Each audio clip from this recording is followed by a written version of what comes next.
Hello from the Music Interview Corner, guys.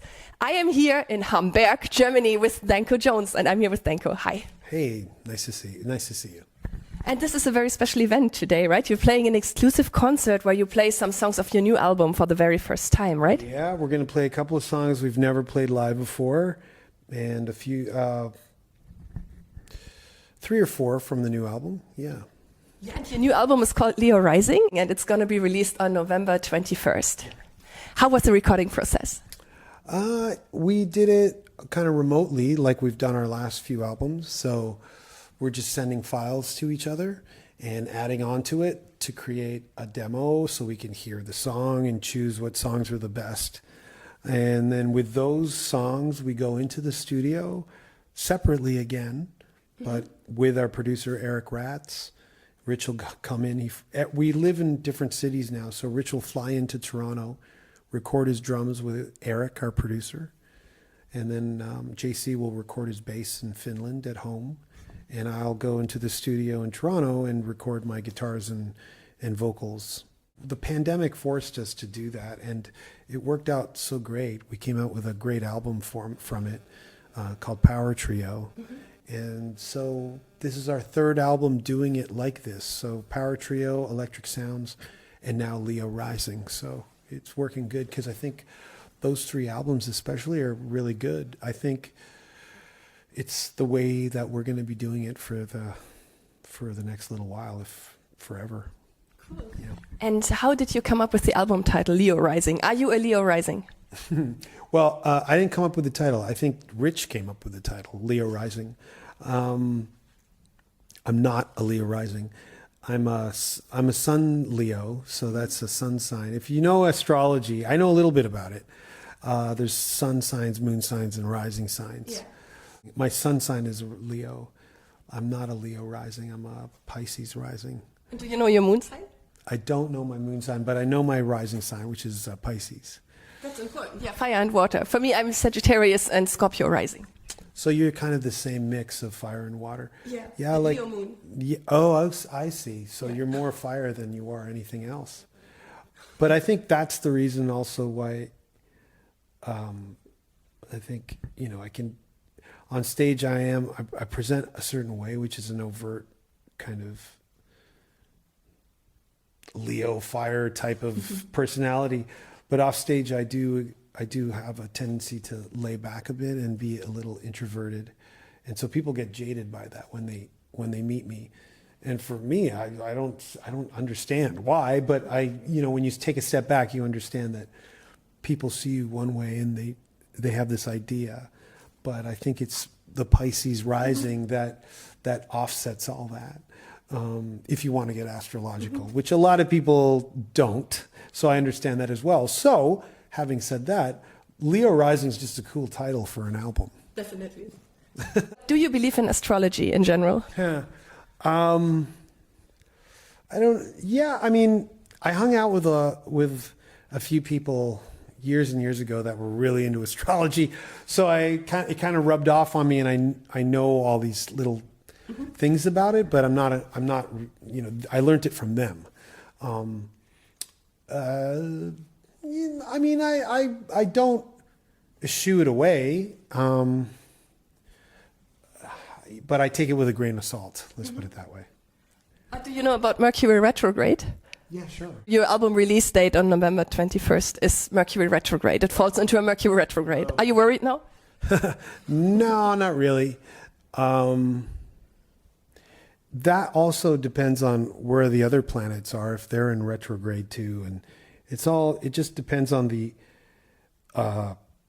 in terms of how hard Mercury retrograde hits you is dependent on other positions too. Sometimes there's Mercury retrogrades that you don't really even feel.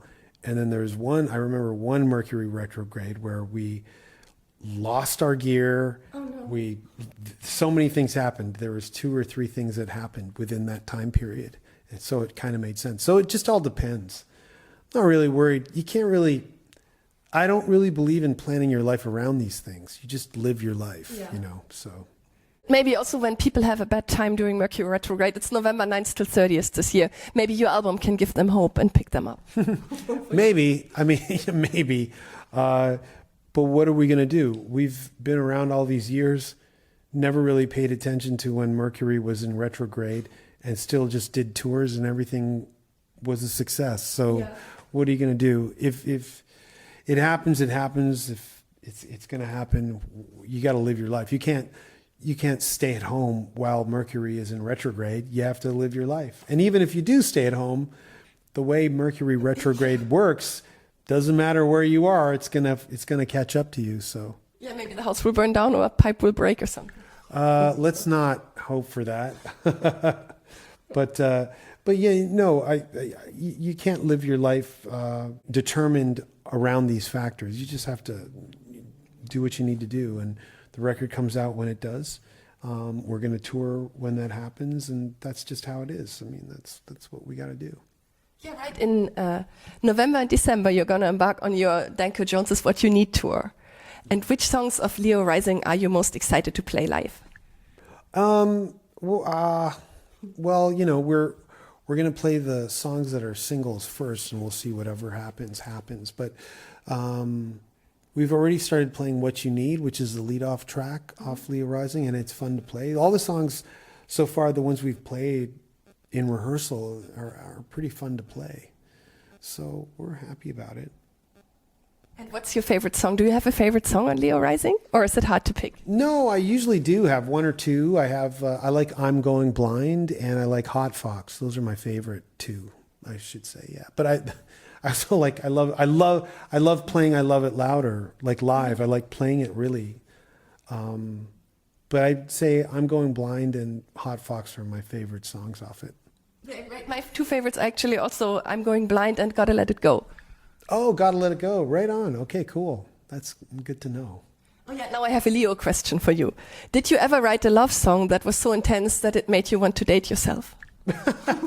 No, I don't want to date myself at all. I spend enough time with myself. I don't need to date myself.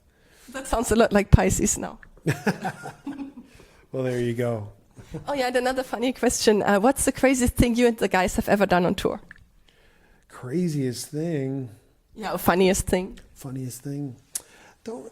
Nothing really jumps to mind. I mean, the memories that I have for tours in terms of craziness are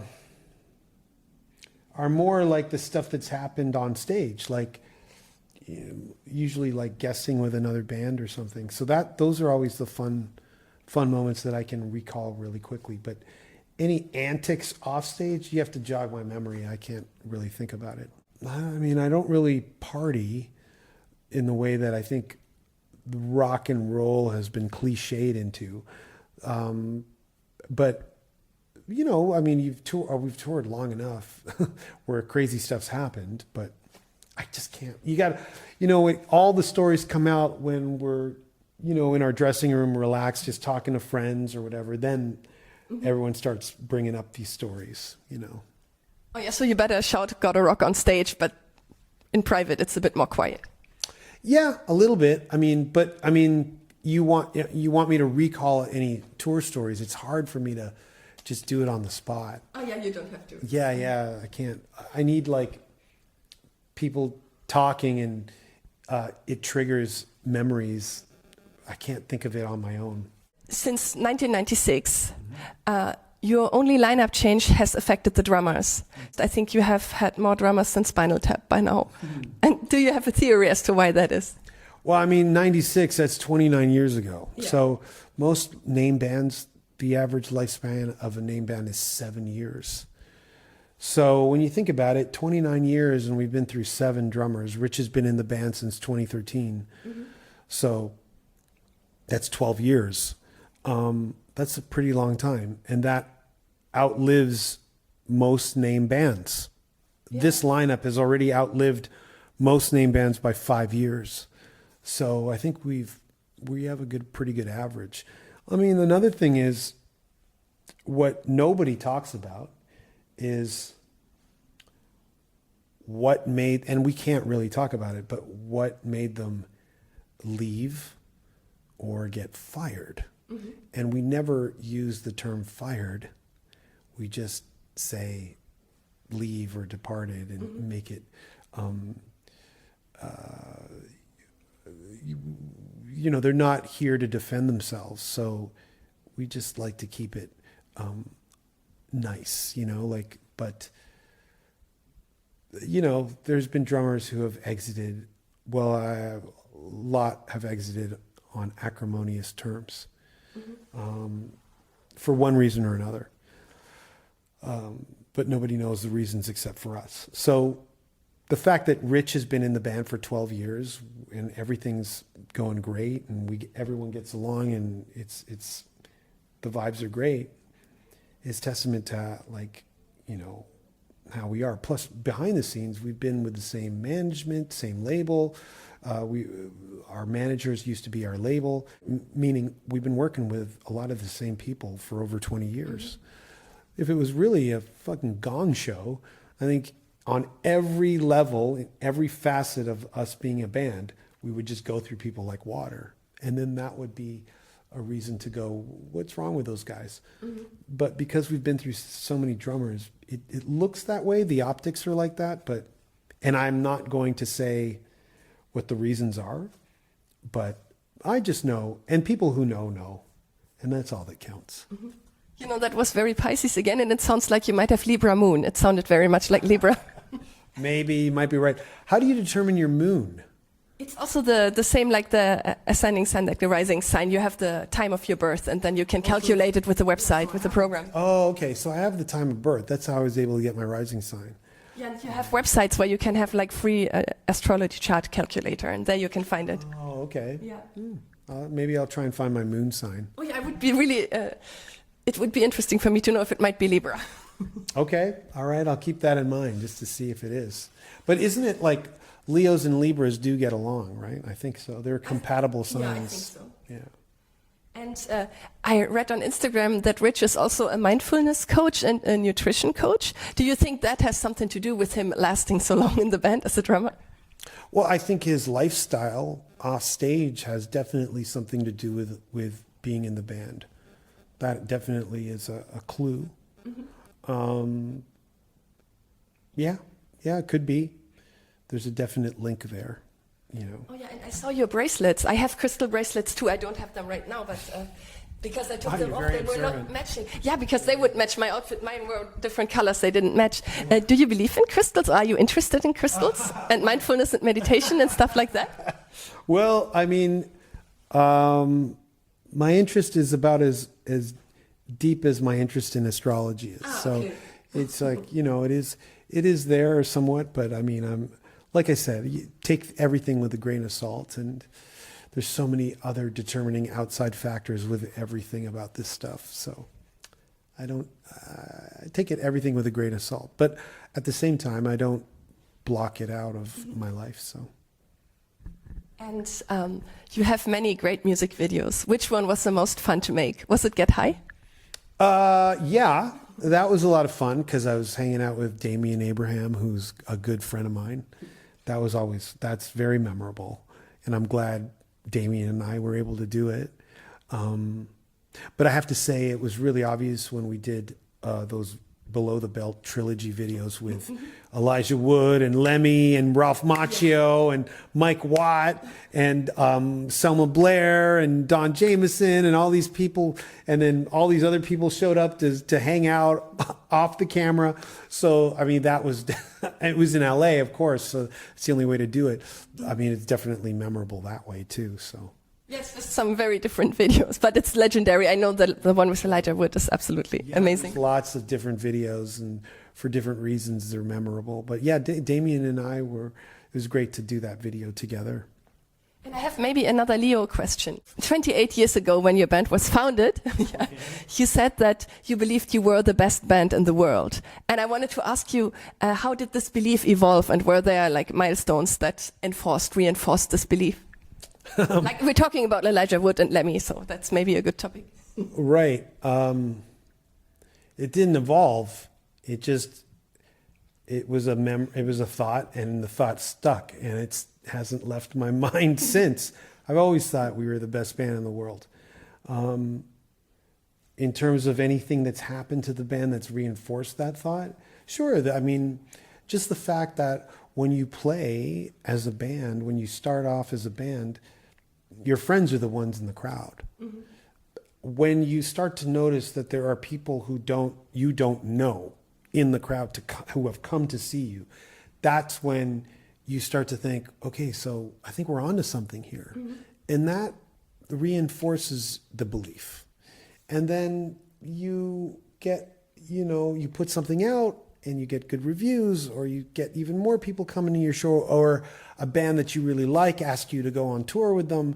These are reinforcements of that thought. So yeah, I mean, 29 years of this, we're still able to do it through downloading, now through streaming. The fact that, the music buying public has been slashed to 20%, 10% of people buy music these days. The fact that streaming services don't really reimburse the bands enough to make a living like they used to with labels or with record deals. I mean, we're still able to tour and we're still able to exist as a band and do this full time. That's another reinforcing thought or evidence to my original thinking that we're the best band in the world. Yeah, definitely. If not, at least we're still my favorite band, if we're not the best. That's good. It's important that you love what you do. Yeah, I think so too. I really do. I mean, if you don't believe in it, I don't know. You shouldn't, I don't know, maybe you can still do it. But really, there needs to be kind of this sociopathic belief that you are the best. So in order to just override the constant wave of negativity, especially through social media, that will hit your eyes and ears, whether it's a review of something that you poured your heart into that's half-assed because someone didn't give it enough time to listen to, or it's some asshole who wants to tear you down online because their life sucks. Whatever the case is, you have to have this steadfast belief in yourself. And so the idea that we're the best band in the world has never left my mind. I believe in it as much as I need to believe in it. Mm-hmm. So. But does it affect you when people write a really bad review? It used to affect me like, oh my God, I can't believe it hurt. Mm-hmm. Now it affects me where I'm pissed off because they got all the references wrong. Oh, that's embarrassing. Yeah, they got they're completely misinterpreting X, Y, and Z. And it makes me want to correct them, but I have to let go of all that. So I don't really read reviews. I haven't read reviews in years. Oh, good. I don't, because I just don't believe in a lot of people who write the reviews. Like, I know what it is. It's like you've got a stack of albums you have to listen to, and you just got deadlines to meet, and you got to do it. Plus, no one buys, as much as no one buys records anymore, no one buys music magazines as much anymore. Those have been slashed in half. Yeah. So no one's really making a full-time living out of writing about music anymore either. So,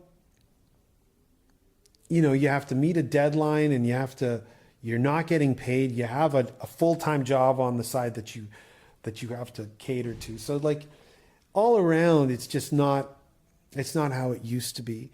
So I don't really pay too much attention to record reviews of our band anymore, or online comments about our band. Now, if someone on Instagram, leaves a message on our own post, I might read it.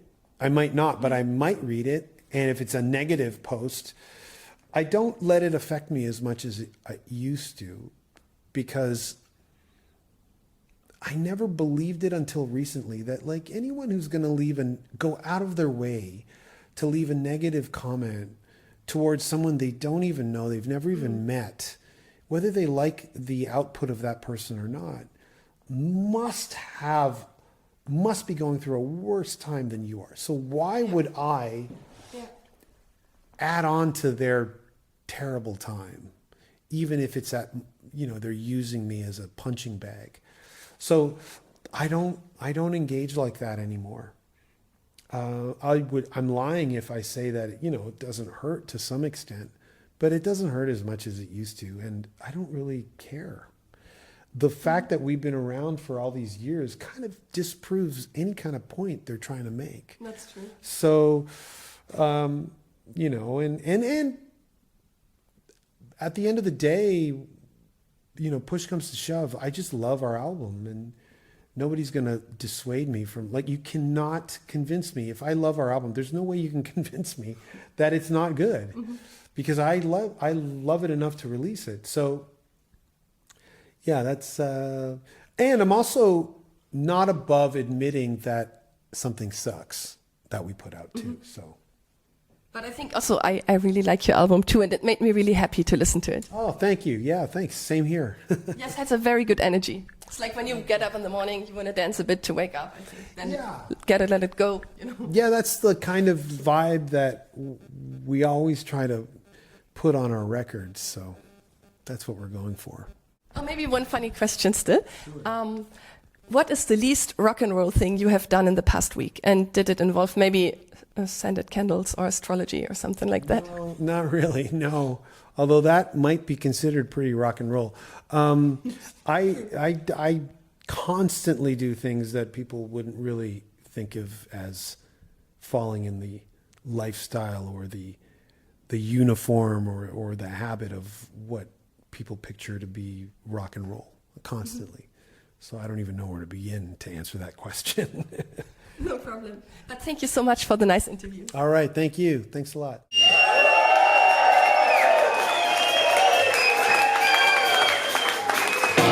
say Mondays are my Fridays, Tuesdays are my birthday, every day is Saturday night. I say Mondays are my Fridays, Tuesdays are my birthday, every day is Saturday night. I say Mondays are my Fridays, Tuesdays are my birthday, every day is Saturday night.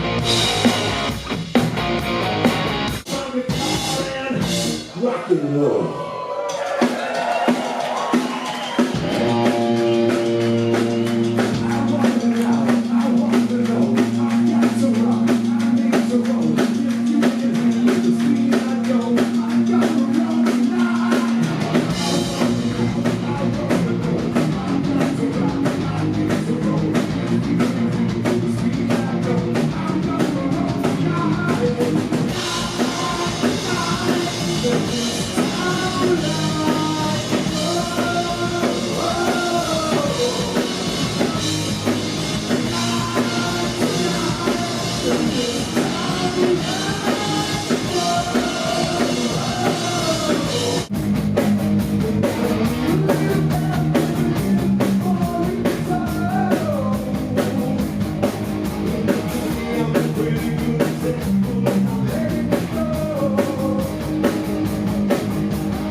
Exaggerated.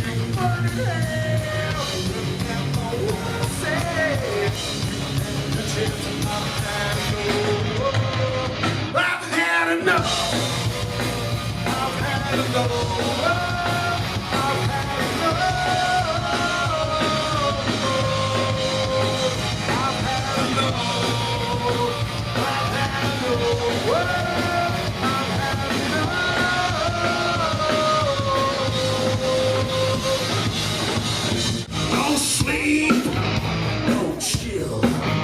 Gonna be up all night, just killing it. No breaks, no rest, just kiss. Buzzing lungs, yeah, it feels so good.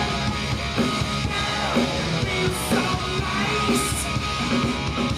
It feels so good when you know you're right and everybody else can't. Take your best shot, 'cause I don't give a damn. And when you realize